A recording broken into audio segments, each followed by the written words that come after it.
कभी कभी लाइफ में हमारे सामने ऐसी सिचुएशंस खड़ी हो जाती है जिनसे लड़ना मुश्किल होता चला जाता है। हालात हमारे कुछ ऐसे हो जाते हैं मानो सब कुछ खत्म हो गया हो। दूर दूर तक सिर्फ अंधेरा ही अंधेरा दिखाई देता है। कुछ समझ नहीं आता कि ऐसी सिचुएशंस में करें तो करें क्या। और कई बार तो ऐसी सिचुएशंस में क्विट करने का मन करता है। हालात चाहे तुम्हारे कैसे भी क्यों ना हो, एक बात तो तय है कि ये वक्त अभी गुजर जाएगा। चाहे अच्छा वक्त हो या फिर बुरा वक्त, गुजर जाएगा।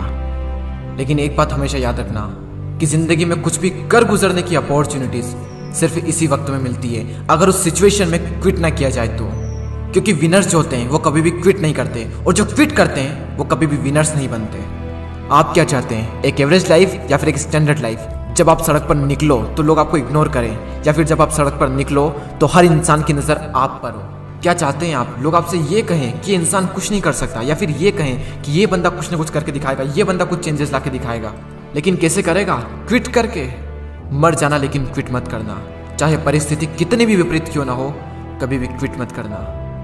आपका समय आज बुरा है, कल और बुरा होगा, लेकिन परसों आपकी जीत होगी। लेकिन सिर्फ शर्त इतनी सी है कि आप उस सिचुएशन में टिके रहो और क्विट ना करो।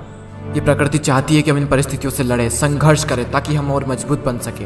क्योंकि ये परिस्थितियां आती है हमें मजबूत बनाने के लिए, ना कि हमें कमजोर बनाने के लिए। ये प्रकृति चाहती है कि आप और कामयाब बने, इसलिए आपके साथ कुछ न कुछ बुरा होता रहता है। और ना सिर्फ आपके साथ, बल्कि इस दुनिया में मौजूद हर इंसान के साथ हर समय कुछ न कुछ बुरा होता रहता है। ये प्रकृति का नियम है, हम इसमें कुछ नहीं कर सकते। हमारा क्या कर्तव्य है? हमें सिर्फ इतना सा करना है कि टिके रहना है, चाहे परिस्थिति कैसी भी हो। मैं आपको एक छोटी सी कहानी बताता हूँ। एक बार एक बायोलॉजी के टीचर अपने स्टूडेंट्स को एक तितली के बारे में बता रहे थे, और उन्हें वे ये प्रैक्टिकली दिखा रहे थे कि खोल में से तितली कैसे निकलती है। और वो टीचर ये कहकर चले गए कि कोई भी स्टूडेंट्स उस तितली की मदद नहीं करेगा। वहाँ पर जितने भी स्टूडेंट थे वो ध्यान से उस खोल में से तितली को निकलते हुए देख रहे थे। तभी एक स्टूडेंट को उस पर दया आ गई, और उसने उस तितली की मदद की उस खोल से बाहर निकलने में, और सफलतापूर्वक वो तितली उससे बाहर निकल गई। और उस स्टूडेंट की वजह से उस तितली को कोई संघर्ष नहीं करना पड़ा, कोई ज़्यादा मेहनत नहीं करनी पड़ी उस खोल से बाहर निकलने में। लेकिन वो तितली थोड़ी ही देर में मर गई। जब टीचर वापस लौटे तो उन्हें पूरी घटना मालूम हुई। तब उन्होंने अपने स्टूडेंट को बताया कि वो तितली जब संघर्ष करती है तो उससे उसके पंखों को मजबूती मिलती है। यही प्रकृति का नियम है। उस तितली की मदद करके उस स्टूडेंट ने उस तितली को संघर्ष करने का मौका नहीं दिया, और यही परिणाम हुआ कि वो तितली मर गई। संघर्ष ही जीवन है, संघर्ष ही आपको मजबूत बनाता है। इंग्लिश में कोट से नो पेन नो गेन। संघर्ष तो करना पड़ेगा, चाहे कुछ भी हो जाए, और इसमें कोई बहाना नहीं, नो एक्सक्यूजेस। जो विनर्स होते हैं या तो किसी काम को करते ही नहीं, और अगर वो किसी काम को करते हैं तो उसमें कभी भी कोई भी बहाना नहीं बनाते।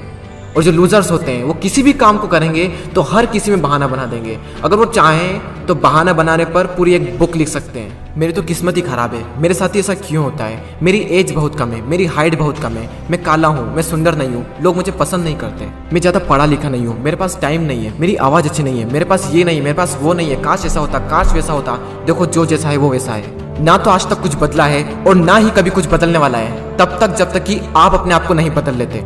जब भी अंदर से ऐसी फीलिंग्स आए, जब भी बहाना बनाने का मन करे, अपने आप से जोर से चीख के चिल्ला के अपने आप से कहें नो एक्सक्यूजेस। कोई बहाना नहीं। जहां पर भी आप काम करते हैं, जहां पर भी आप पढ़ाई करते हैं, जो भी आपका वर्क प्लेस है, वहां पर कागज पर लिखकर चिपका दें नो एक्सक्यूजेस। कोई बहाना नहीं। मैंने भी अपने वर्क प्लेस पर ये लिख रखा है नो एक्सक्यूजेस, और आज से आप भी कसम खा लें कि कभी भी जिंदगी में बहाना नहीं बनाएंगे। आज आप लोग भी कमेंट में लिख कर जाएं नो एक्सक्यूजेस, ताकि मुझे पता चले कि कितने लोगों ने इस वीडियो को पूरा देखा। मैं आपसे मिलूंगा अगले वीडियो में। जय हिंद, जय भारत।